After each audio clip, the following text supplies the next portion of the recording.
Bom, seguindo com a lista de exercícios que estávamos para fazer há um tempinho, né? Fizemos em sala de aula, mas ficou incompleta. Vamos aqui seguir com ela. Primeira questão, a questão da UERJ. Lembrando que essa lista foi enviada no último sábado no grupo de cada um, turma 1, 2, 3, 4, 5. Primeira questão da UERJ. Probabilidade de ocorrência de terremotos de grande intensidade nos próximos 50 anos. Isso aqui é a Itália. A Itália ela fica numa zona de limite de placas tectônicas entre a placa africana e a placa europeia, euroasiática.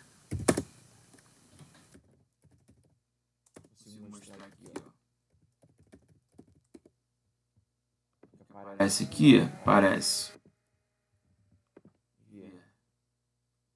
Aqui, ó.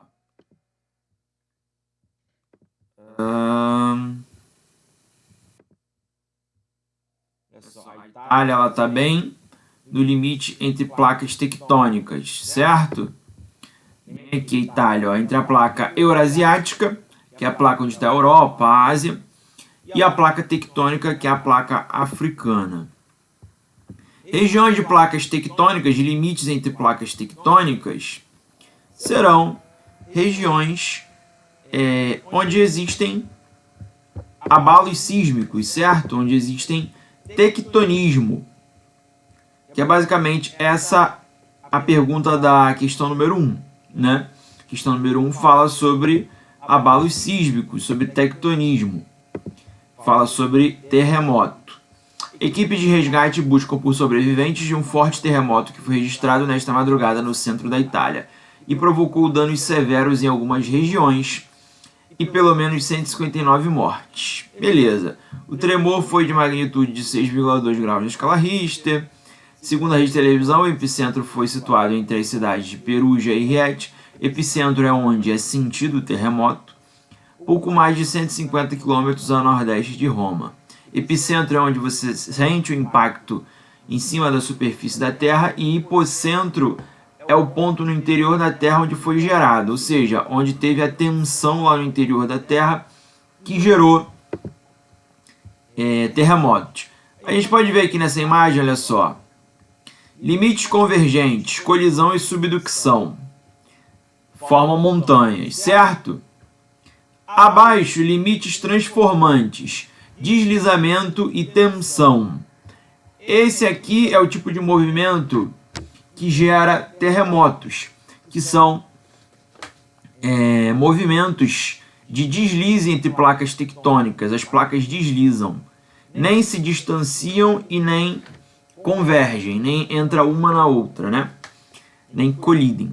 Elas deslizam uma na outra. Isso gera uma tensão, certo? Isso gera um acúmulo de tensão, e acúmulos de tensão vão gerar quebras na placa, rachaduras. Rachaduras essas que recebem um nome da formação geológica que a questão quer saber. Letra A.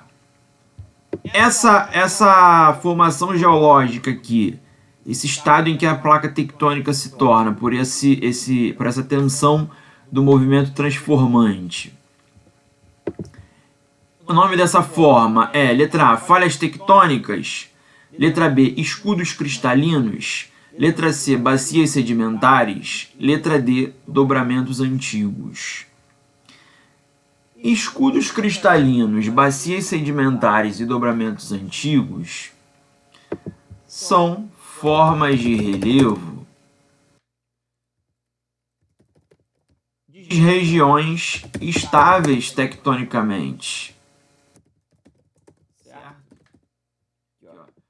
Cristalinos, bacias sedimentares e dobramentos antigos. Vamos ver, ó. São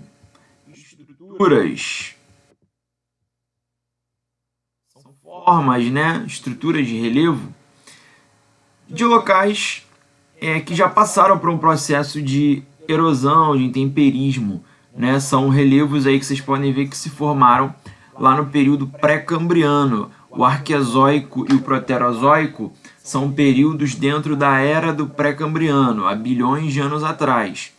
Depois formaram-se as bacias sedimentares no Paleozoico e, mais recentemente, dobramentos modernos, que não é nem o que a questão fala ainda de dobramentos antigos, né? Que são formas de relevo mais antigas ainda, que ainda tem um resto, né? Uma lembrança de que um dia já foi uma montanha. Mas os dobramentos modernos são montanhas. Dobramentos antigos são resquícios de montanhas, né? E aqui no caso do Brasil a gente tem escudos cristalinos, bacias sedimentares e dobramentos antigos. Então letra B, letra C, letra D não pode ser. Abalos sísmicos caracterizam-se pela seguinte formação geológica. Letra A, falhas tectônicas, que é basicamente uma falha no relevo, uma falha na placa tectônica, né, na camada da litosfera.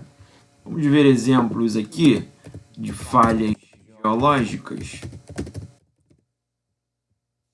Falhas geológicas são fraturas ou rupturas na crosta terrestre, onde blocos rochosos se movem deslocando-se vertical ou horizontalmente. Então vamos lá, ó. A falha mais famosa que existe é a falha de San Andreas, tá?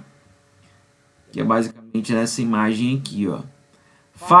Uma falha geológica é justamente essa rachadura na placa tectônica gerada por uma tensão acumulada por movimentos, principalmente movimentos transformantes, tá?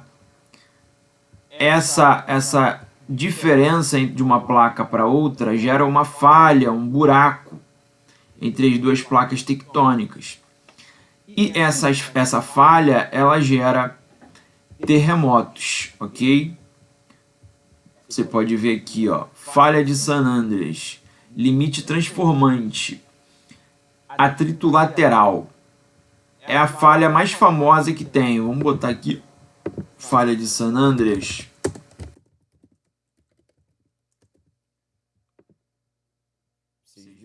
Fica na Califórnia, nos Estados Unidos. Falha de San Andreas, com 1.100 km de extensão pela Califórnia, a falha de San Andreas é uma das cicatrizes geológicas mais infames da Terra. Ela marca o limite onde duas enormes placas tectônicas, a placa do Pacífico e a placa norte-americana, se chocam em uma luta lenta, mas implacável. Essa falha não é apenas uma rachadura do solo, é um relógio capaz de desencadear terremotos devastadores. Ou seja, ali é uma bomba relógio, né? A qualquer momento pode erodir, pode surgir um vazamento de magma, pode surgir um terremoto ali na região de San Andreas, na Califórnia, ok? Então por isso que ele diz aqui que é um relógio capaz de desencadear terremotos devastadores. Dependendo aí do tempo geológico, né, que esses movimentos ali entre a placa de San Andreas e a placa do Pacífico forem ali se chocando, deslizando, a qualquer momento isso pode gerar terremoto. Limite entre placa de San Andreas e Pacífico. Ter uma ideia aqui, ó, do que eu estou falando. Olha só. Placa do Pacífico, que é uma placa oceânica, e placa norte-americana, aqui na região da Califórnia de San Andreas. Ok? Esse limite aqui entre a placa do Pacífico e a placa norte-americana gera esses movimentos transformantes, tá? Gera movimentos transformantes, que é aqui, como ele diz, um atrito lateral, rasga o terreno, sem vulcões expressivos, graves temores de terra. Isso aqui é falha de San Andreas, né? A questão está falando sobre a região da Itália mais propensa a terremoto, que é a região central da Itália. É bem aqui, ó, no centro, nessa região central da Itália, que está em roxo, que se passa o limite entre a placa africana e a placa eurasiática. É bem nessa pintura roxa aqui, que tem uma rachadura aqui nesse local, uma zona de limite entre essas duas placas. Beleza? Então, falha tectônica, dobramento de modernos, vulcões, terremotos vão estar associados a limites de placas tectônicas ativas, né? Não passivas. Passivas são limites de placas tectônicas que não há mais grandes movimentações. Quando falar sobre terremoto, dobramentos modernos, falhas geológicas, vulcões, você está falando sobre regiões de limites de placas tectônicas ativas, beleza? Então, resposta é a letra A. Vamos para número 2. As forças endógenas, ativa e passiva, comandam a formação das formas de relevo através do condicionamento estrutural. A força endógena ativa corresponde à comandada pela energia do interior da Terra e se manifesta pela dinâmica da litosfera através da tectônica de placas. Então aqui está falando de forças endógenas. Quais são as forças endógenas? O que a gente chama de orogênese e epirogênese. Ou seja, a orogênese, esses movimentos horizontais, de colisão de placas, de separação de placas, de deslize entre placas tectônicas, de vulcanismo, de terremotos, de fraturas, falhas geológicas, e a epirogênese, que é o movimento vertical, certo? Ó, tá justamente aqui, ó, agentes endógenos, já abri certinho, muita sorte, hoje é nosso dia de sorte. Agentes internos, os criadores. Os agentes endógenos, que são os agentes do interior da Terra, eles criam o relevo. Os exógenos, como erosão e intemperismo, eles destroem o relevo, são destrutores. Esses são criadores. Epirogênese, basicamente o movimento na vertical, ok? Movimento vertical, de sobe e desce da crosta, né? Quando você tem aí a orogênese, o choque entre placas tectônicas, você tem isso aqui, ó. A partir do momento que se chocam essas placas, forma-se um relevo. Então, quando uma placa se choca com a outra, ela dobra, ela faz um movimento, primeiro ela fez um movimento horizontal e depois ela sobe para formar um relevo. Então, isso passa de um movimento na horizontal para um movimento na vertical, que são essas dobras aqui, ó. Essa dobra, esse movimento para cima, essa pressão que é feita para cima na crosta, né? Pensa que a crosta é como uma massinha de modelar, certo? A nossa litosfera aqui, onde nós vivemos, é uma massinha de modelar. A placa tectônica, as rochas são moles, né? Então as rochas, elas, no interior da Terra, como são mais moles, né? Por causa do calor, da temperatura, elas vão se modelando, elas como se fosse uma massinha de modelar que você vai modelando a massinha, vai desenhando com a massinha. Então a crosta ela está sempre se desenhando, está sempre se construindo em novas formas, como uma forma vertical ou uma forma para baixo, na horizontal, para cima na vertical, para cima na vertical, para baixo, que a gente chama de epirogênese ou subsidência quando é o afundamento, ou soerguimento quando ela é erguida, ok? Vocês podem ver aqui, ó, que tem uma parte da placa tectônica, da crosta, que está baixa e outra que está mais alta. Isso aqui é um soerguimento, isso aqui é uma subsidência, um afundamento. Resultado também da orogênese, dos movimentos horizontais. Então tudo isso aqui, ó, vai fazendo esse enrugamento da crosta, tá? É isso aqui basicamente, ó. O movimento do manto, do magma, perdão, na estenosfera, né, no manto, ele vai causando essas dobras, vai causando pressão em cima da placa até que ela se movimente e se choque com outra placa e forme essas cordilheiras de montanhas aí que a gente chama de dobramentos modernos, ok? Então, tá falando aqui de orogenia e pirogenia. Com base nas informações acima e em seus conhecimentos sobre o assunto, avalie as afirmativas. Primeiro, a orogênese e a epirogênese não podem ser entendidas como movimentos desarticulados. As duas são produtos da deriva continental e do choque entre placas tectônicas. Correto. Tanto a deriva continental, que é a movimentação das placas, elas estão à deriva, né? A teoria de Alfred Wegener, de que as placas tectônicas elas se movem, tanto quanto o choque entre placas tectônicas, que é resultado dessa deriva, vão gerar subsidência e soerguimento de relevos, tá? E os movimentos, esses são verticais. A orogênese também está aqui dentro, fazendo parte aí do choque de placas tectônicas, já que a orogênese são os movimentos na horizontal. 2. O processo de orogenia andina iniciou-se no Mesozoico e prolongou-se até o Cenozoico. Sim, exatamente. Na era do Mesozoico, no período chamado de Cretáceo, começou a ocorrer a separação daqueles dois continentes que vieram depois de Pangeia, né? Primeiro teve Pangeia, em que o mundo era um continente só.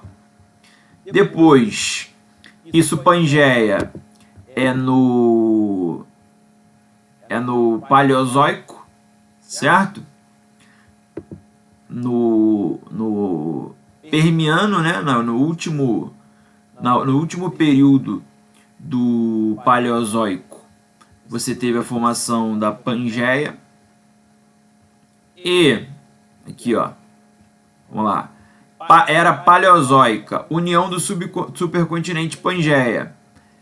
Depois, era Mesozoica, formação das grandes bacias de petróleo. Pangeia começou a se fragmentar, deriva continental.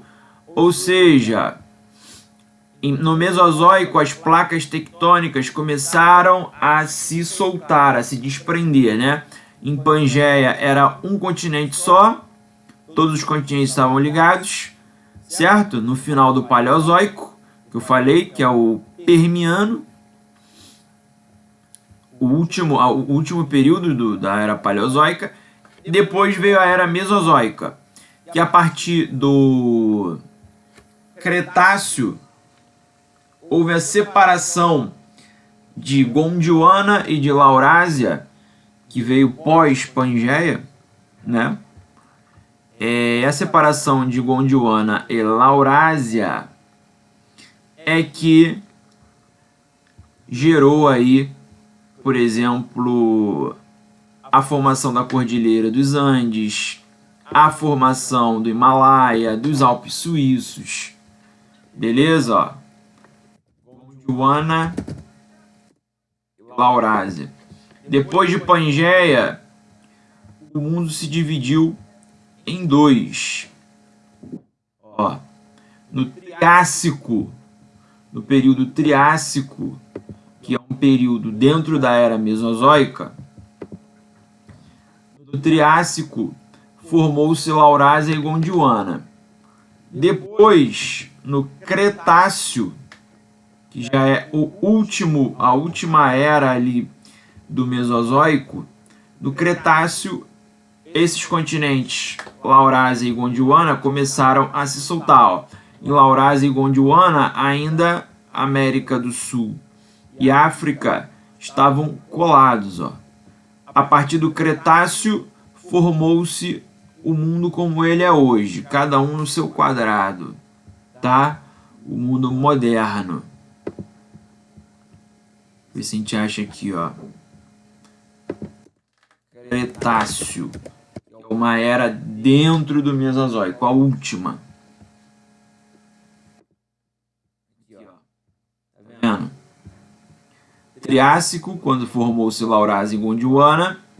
Cretáceo é quando os continentes já estavam da forma como eles são hoje, há 65 milhões de anos. Então você vê que ó, antes não tinha Oceano Atlântico.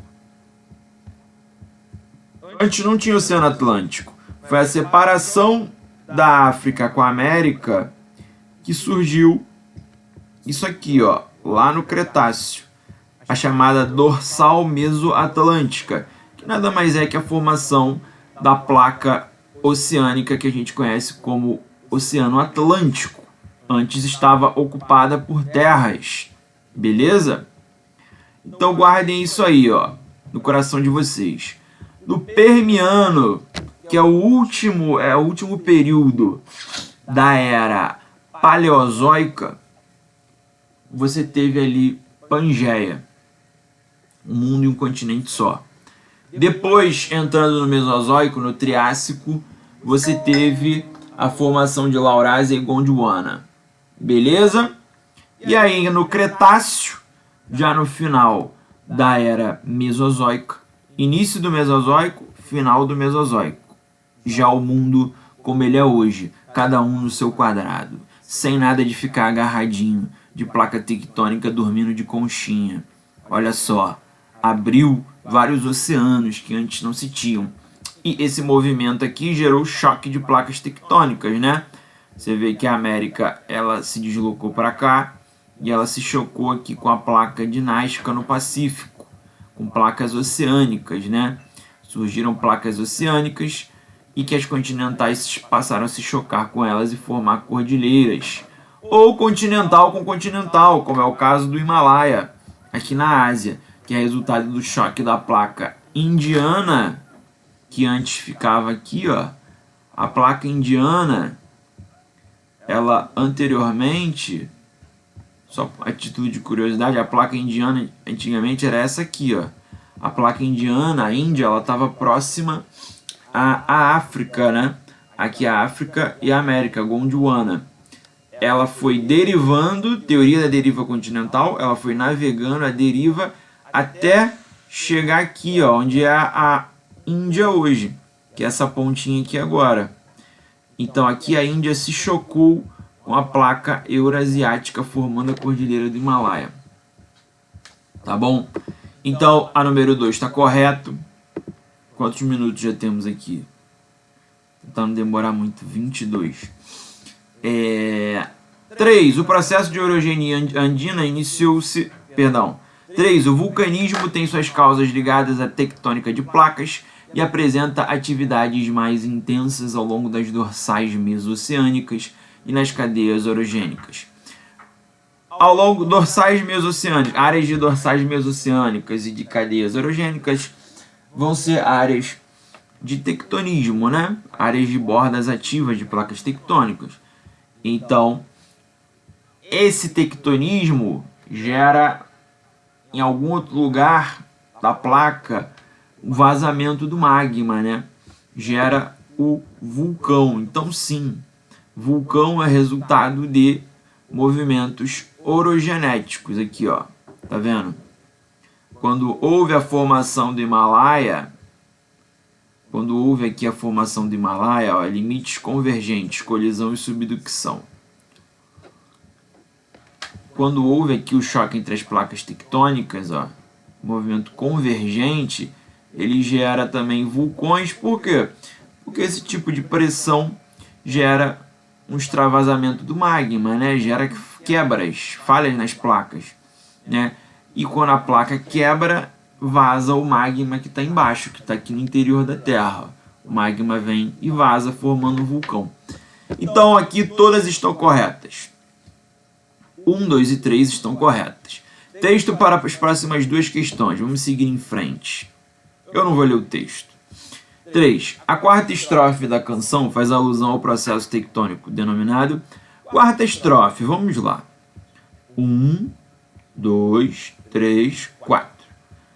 Chão, quando quer crescer, vira cordilheira. Chão, quando quer crescer, vira cordilheira. Cordilheira dos Andes, cordilheira do Himalaia, montanhas rochosas, Alpes suíços, caralho. Caramba. Então, galera, olha só. A quarta estrofe da canção faz alusão ao processo tectônico denominado. Qual desses aqui gera formação de cordilheiras? Qual desses processos tectônicos? Assoreamento, diagênese, ablação, lixiviação ou letra B, orogênese? Acho que você que está assistindo já sabe, né? Letra B, orogênese, que a gente já falou, já viu aqui sobre a orogênese ser um dos agentes endógenos, né? Não é isso? Cadê a orogênese? Aqui, ó. A construção violenta do relevo, movimentos horizontais violentos, rebeldes nas bordas de placas tectônicas. Então, quando formam-se cordilheiras, é porque rolou colisão de placas tectônicas e isso está dentro de orogênese. 4. O termo terremoto presente na oitava estrofe da canção é definido como...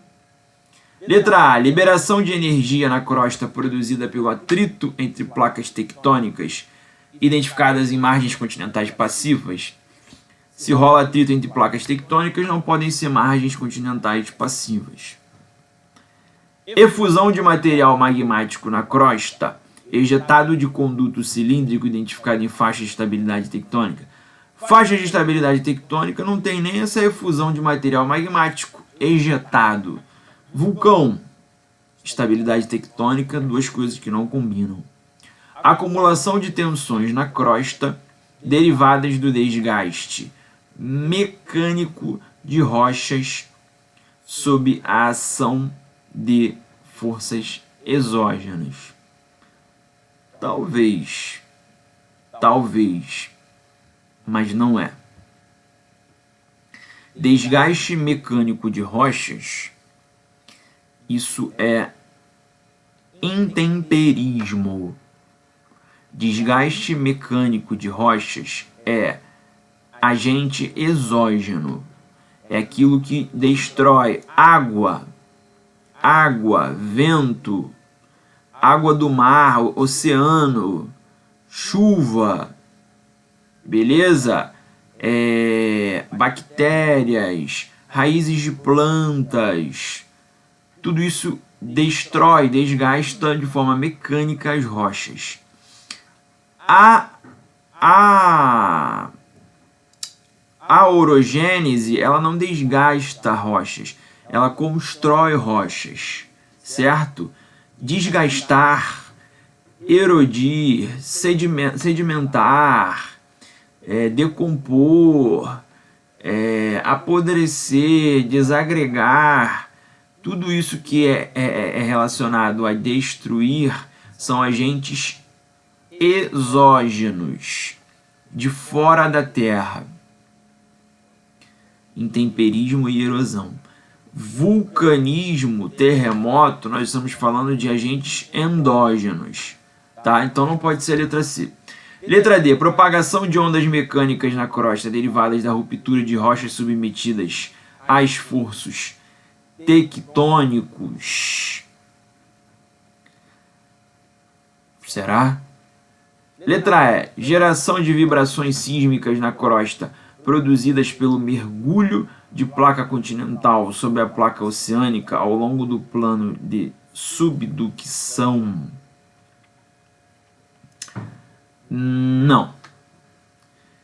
A gente viu que o terremoto, ele é gerado por quê? Ele é gerado por uma falha, uma ruptura na placa, certo? O movimento transformante, principalmente, ele gera essa fratura, essa quebra, essa divisão da placa, né? Essa divisão entre placas em dois. Uma placa virou duas. Elas se quebram. E quando ocorre uma fratura na placa, uma quebra, você tem que a placa, ela gera movimentos, como o terremoto, por exemplo. A placa, ela quebrou, ela vai ficar torta, né? Ela vai ter movimentos ondulares de ondas, ela vai ficar torta, quebrada. Logo, essa quebra vai gerar propagação de ondas mecânicas na superfície, que a gente chama de epicentro, onde você sente o impacto gerado por essa falha, por essa quebra, por essa ruptura. Beleza? Então a resposta aí é letra D, ok? Vamos lá. Número 5. A figura mostra corte transversal AB em área serrana, embrasada por rochas metamórficas entre os municípios de Apiaí e Poranga. A número 5, ela fala mais, é uma questão que nem devia estar aqui, mas é uma questão que fala mais sobre formas do relevo. Esse relevo aqui é o tipo relevo brasileiro, né? É um relevo que você vê que chega aqui a no máximo uma altitude de 500 metros, ou seja, são morros, serras escarpadas, né? São maciços cristalinos, escudos cristalinos. É esse relevo que tem essa forma bem mais baixa, essa altura, altitude bem mais baixa, e esse formato de curva e depressão, né? De curva e afundamento. São muitos relevos gerados por epirogênese, né? Por movimentos verticais, sobe e desce, sobe. Você vê que aqui, ó, tem essa forma de subida, né? O relevo aqui ele subiu, esse mini morro aqui, essa colina, e logo em sequência a essa forma vem uma forma afundada, vem uma depressão. Então isso é típico relevo de países como o nosso, de estabilidade tectônica, que gera essa depressão aqui, que é fruto de quê? De destruidores do relevo, erosão e intemperismo. E dão essa forma aqui. Forma essa que eles vão chamar aí de anticlinais e sinclinais. Tá? Anticlinais e sinclinais. É uma questão boba. Basicamente isso aqui, ó. Cadê? Basicamente só a forma em U, né? Essa forma em U que o relevo faz, esse U de cabeça para baixo ou de cima para baixo, ó. Cadê? Deixa eu ver uma imagem legal. Aqui, ó. É basicamente isso. Basicamente isso. Anticlinal vai ser a parte mais alta do relevo, o U de cabeça para baixo, né? Essa forma de U, essa curva descendente, né? Ela sobe e desce com a barriguinha virada para baixo. Por quê? Porque esse aqui é o relevo original, é o mais antigo, né? Por isso que ele é mais alto, ele é mais antigo. Isso aqui, agora o U em formato de U com a barriga para cima, né? Isso aqui recebe, é onde deposita os sedimentos erodidos desse relevo mais antigo, né? Depressões e planícies são resultados da deposição de sedimentos de um dia que já foi um relevo mais alto, né? Já foi um dobramento antigo, um dobramento moderno, uma montanha, algo assim, que foi rebaixada porque perdeu material. Erosão e intemperismo vão removendo material, e isso aqui vai sendo reduzido de tamanho e sedimentos vão sendo depositados no seu entorno, formando novas formas de relevo depressivas, né? Com essa barriga em formato de U, a barriguinha para baixo, né? Para cima, perdão. Aqui a barriguinha ela faz uma curva para baixo. É basicamente isso. U de cabeça para baixo é anticlinal, é o relevo original, é o mais antigo. E o sinclinal é essa forma de depressão, de afundamento da crosta, é esse formato de U, é esse formato aqui de U, ó, que é resultado da deposição dos sedimentos do relevo mais antigo, tá? Então a resposta correta é letra B. Letra C. O volume das águas oceânicas é 15 vezes o volume das terras, acima do nível do mar, de modo que se todas essas terras fossem lançadas ao mar, o nível dos oceanos se elevaria de 200 e poucos metros. Essa questão está falando aqui, ó, sobre a relação entre continente e oceano. Vamos ver aqui, ó, placa continental e oceânica. Vamos ver aqui, pegar uma imagem.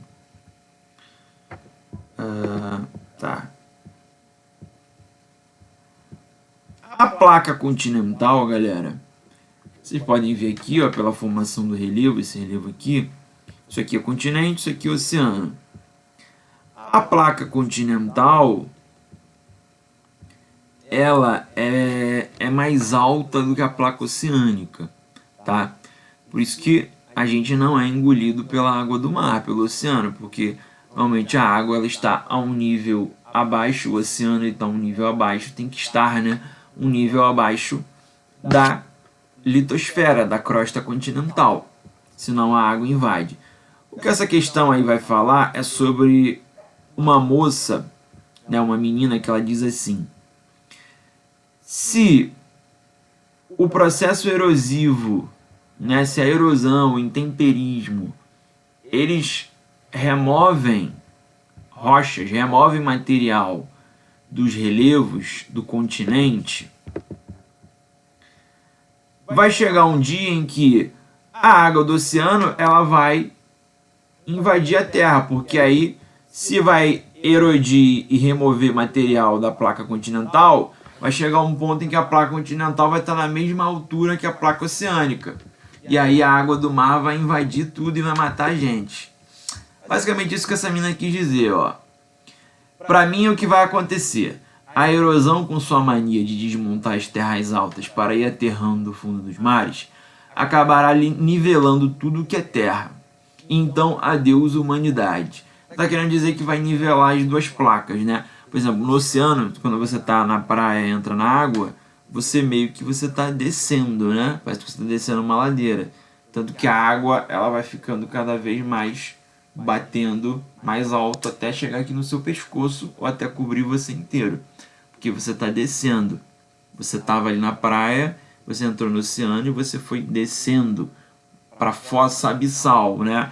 Para o que a gente chama de fundo do mar.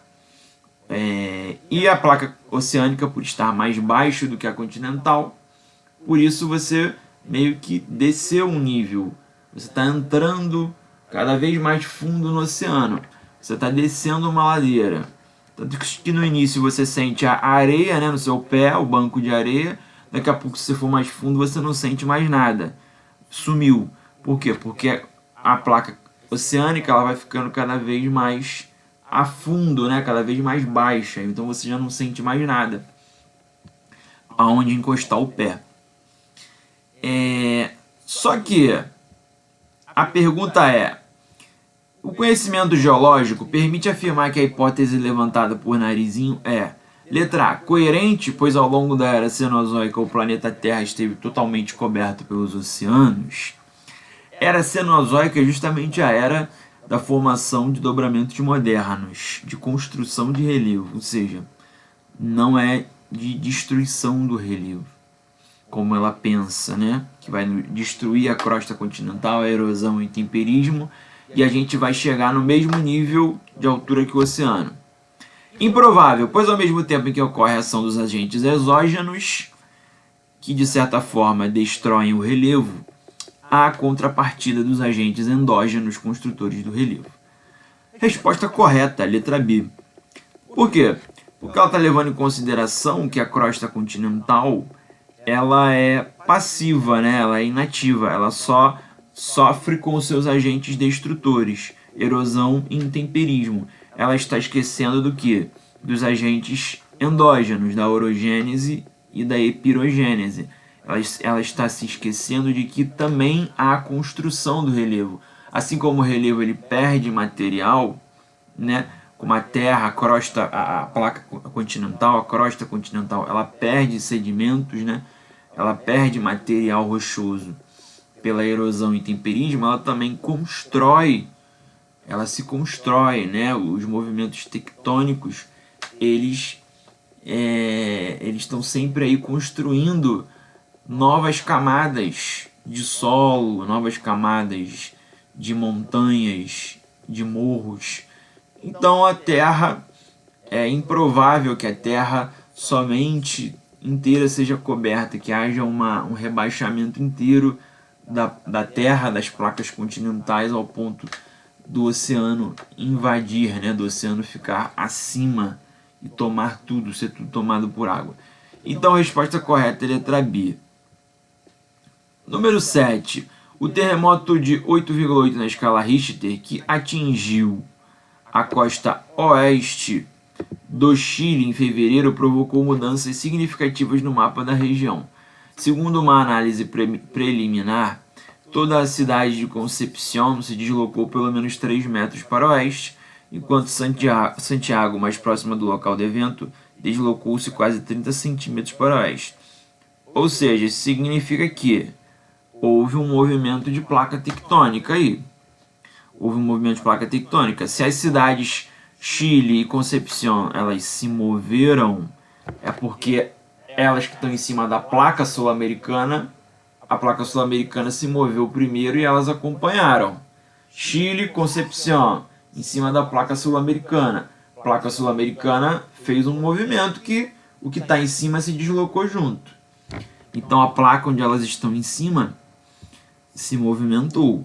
Então vamos lá. No texto destaca-se um tipo de evento geológico frequente em determinadas partes da superfície terrestre. Esses eventos são concentrados em... então tá falando aí sobre... gerou terremoto, então houve ali um movimento de placa tectônica, houve uma colisão, houve um deslizamento, houve uma propagação de tensão gerada pelo tectonismo, que gerou aí uma quebra, né, uma fratura na placa onde está a região ali da costa oeste do Chile, né, na placa sul-americana rolou uma fratura ali, uma quebra na placa que gerou terremotos. Em áreas vulcânicas onde o material magmático se eleva formando cordilheiras? Não é isso. Em faixas costeiras onde o assoalho oceânico recebe sedimentos provocando tsunamis? Também não. Isso aqui é a área de erosão. Letra C. Estreitas faixas de intensidade sísmica no contato das placas tectônicas próximas a dobramentos modernos. Letra C está correta. Abalos sísmicos vão ocorrer em faixas de intensidade sísmica, onde tem contato de placas tectônicas, que também geram dobramentos modernos, né? O movimento convergente. Escudos cristalinos. Não, escudos cristalinos são tipo de relevo antigo, dobramento antigo, de coisa de Brasil. Áreas de bacias sedimentares também é coisa de relevo antigo, de erosão, intemperismo, deposição de sedimentos. Não tem a ver com terremotos, tá? Vocês veem essas coisas assim, já sabem que terremoto, vulcão, coisas atuais, de áreas ativas de tectonismo.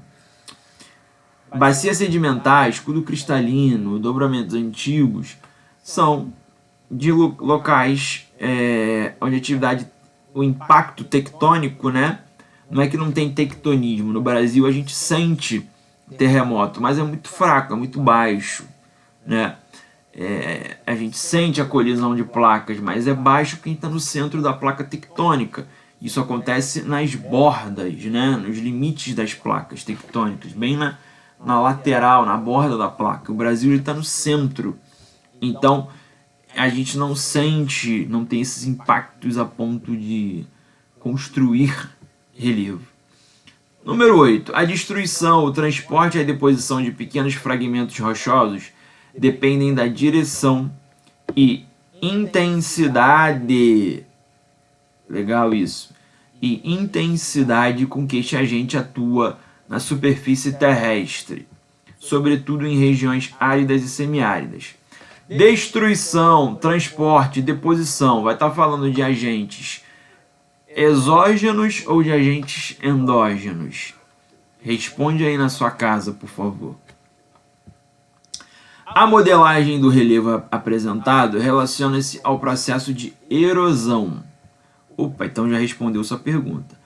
Erosão é agente exógeno, é o que atua na superfície da Terra, do lado de fora, aqui no relevo, na paisagem, na montanha.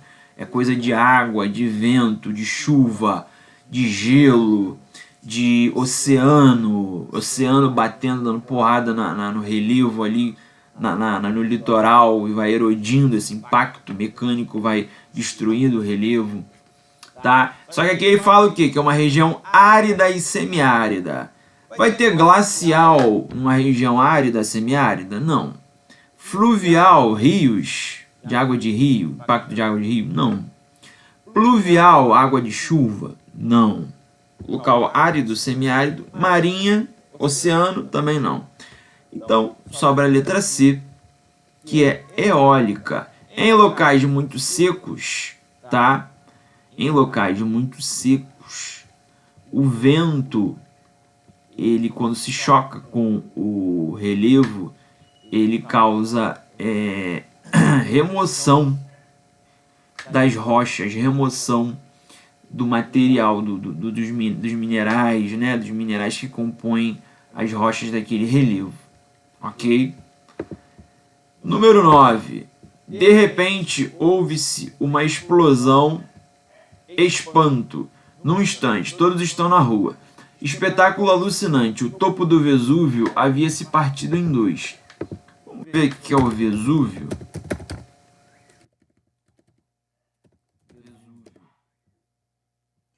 Vesúvio é um estratovulcão ativo próximo a Nápoles, Itália. Bem naquela região lá entre a placa africana e a placa euroasiática que a gente viu. Então, olha o Vesúvio aí, ó. É um vulcão antigo que já destruiu a cidade toda de Pompeia no passado. O Monte Vesúvio é a cidade de Pompeia. A cidade de Pompeia foi toda destruída por vulcão. Fogo avança no Monte Vesúvio e fecha trilhas para turistas na Itália. Eita bicho. Vamos lá. De repente, uma coluna de fogo escapa dali. Logo depois é agitação. Em volta começa a desabar uma chuva de projéteis. Blá, blá, blá, blá, blá, blá, blá. Concurso, dica. Não perca muito tempo lendo as questões. Já vai direto para o enunciado. E o enunciado vai te dizer o que interessa do texto. Você não perder seu tempo lendo tintim por tintim. Vamos ver logo o que é a questão. A destruição da cidade relatada no texto foi decorrente do seguinte fenômeno natural. Beleza, quer saber qual o fenômeno natural? Deixa eu ver. Uma coluna de fogo escapa dali. Opa! Uma coluna de fogo. Fogo... Ah, tá. Tô achando que é um vulcão. Fragmentos arrancados do topo da montanha da tampa que obstruía a cratera. Opa, cratera. Cratera também é formação de relevo vulcânico. Então, eu tenho que achar algo que tenha relacionado com vulcão. Atuação de pirogênese recente. Rebaixamento da superfície terrestre. Decomposição de estruturas cristalinas. Metamorfismo de horizontes sedimentares. Ou letra B. Emissão de material magmático. Isso tem a ver com vulcão, não tem? É o que a questão aqui pede. Então, letra B, emissão de material magmático, ali na região sul da Itália, que é a região de tectonismo, de limite de placas tectônicas.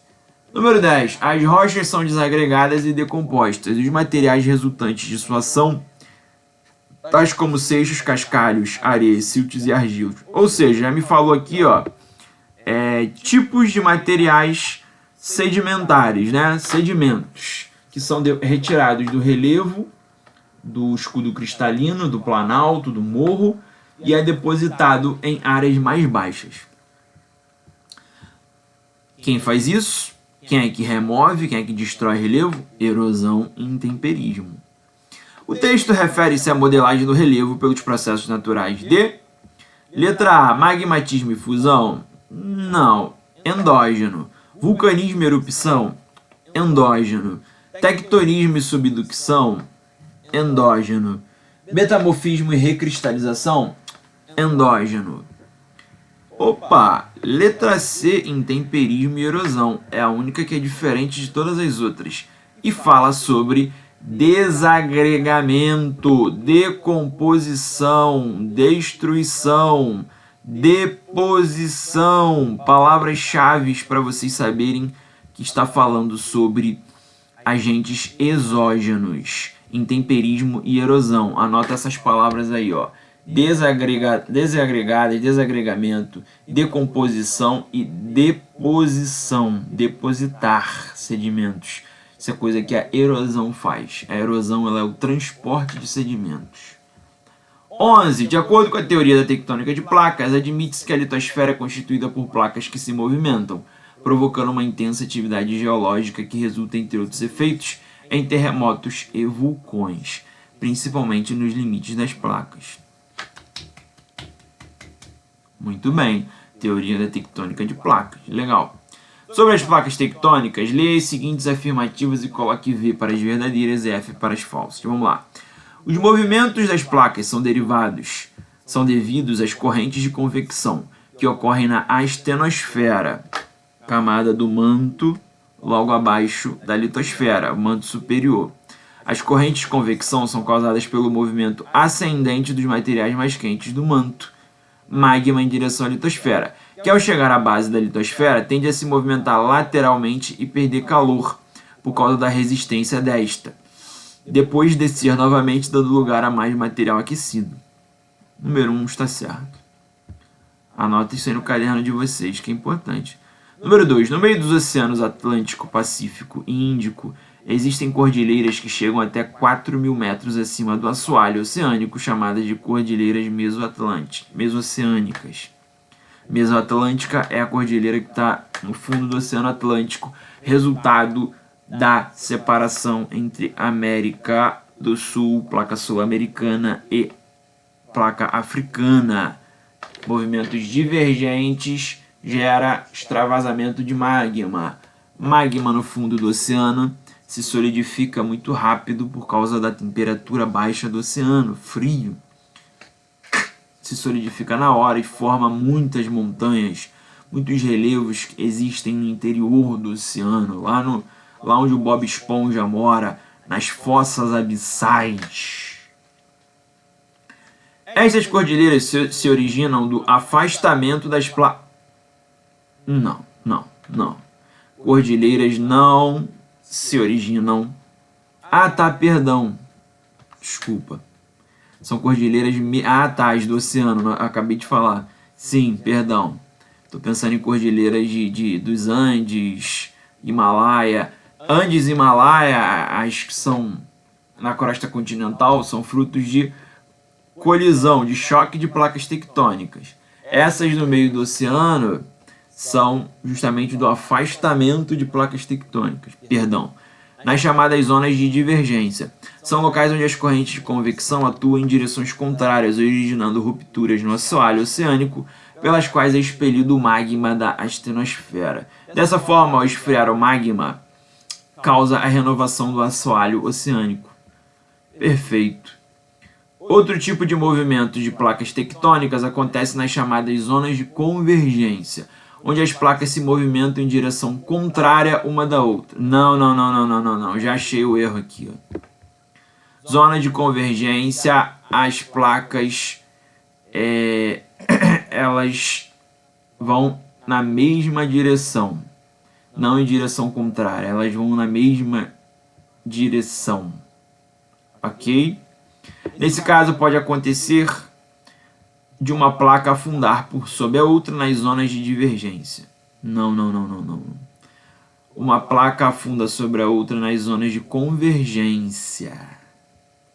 Beleza? Ele trocou aqui. O que é zona de convergência, ele chamou de zona de divergência, uma de placas indo em direções contrárias, divergência. E o que é zona de divergência, ele chamou de placas, uma placa entrando embaixo da outra, indo na mesma direção. Ele trocou o que é convergência por divergência e o que é divergência por convergência. Um exemplo é a zona de divergência da placa de Nazca. A placa de Nazca se chocou com a placa sul-americana e formou a Cordilheira dos Andes. Isso é zona de convergência. Então essa 3 está errada. Quando o movimento de divergência ocorre entre duas placas continentais de igual densidade, ocorre o soerguimento de cadeias montanhosas como o Himalaia. Não. Formação de Himalaia,